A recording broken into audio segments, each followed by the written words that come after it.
Hi, Aaron Emmett here again. One of the recent questions I've been asked was, why is the housing market in the UK so constrained? Now, I used to sit on the planning committee of a local authority, so I've got a full appreciation of how local government works. And there's a very simple answer to that, but it's to do with what I would describe as island mentality. We have a small island which has got very, very, very restrictive planning policies. So, what's the implications of that?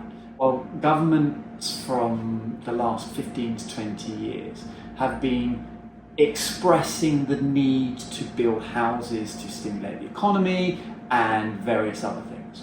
But they've not actually done anything about it. Consecutive governments.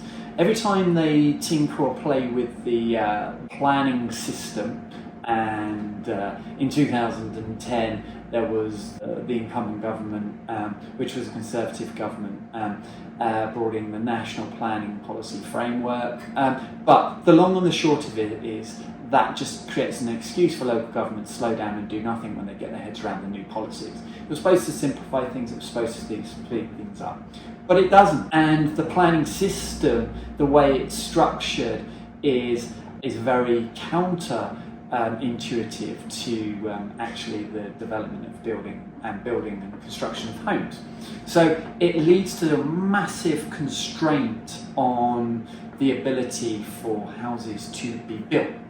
And the long-term effect with that constraint is simple. That restriction has an impact on the supply of homes.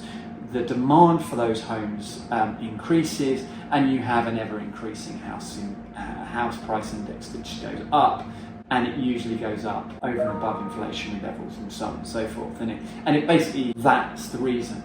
Now you can consider that to be positive, or you can consider it to be negative. The fact that we're forecast to build 350,000 homes this year and we haven't built anywhere near that is a massive problem to UK PLC. But why does this happen? National government and local government are diametrically opposed. Central government and national government want to build houses because they understand this dynamic. Local government have got a NIMBYist approach, which is effectively on a very local level. Nobody, doesn't matter who you are, will live in a town and say, I want to see this town redeveloped and rebuilt. Most people take what we call NIMBYism, which is not in my backyard syndrome, and effectively say, it's all very well to build houses, but build them over there. Don't build them around me, because I'm perfectly happy, I've got my house. It doesn't matter that my children haven't, it doesn't matter that somebody else hasn't, it doesn't matter that there is a housing shortage, they just don't want it.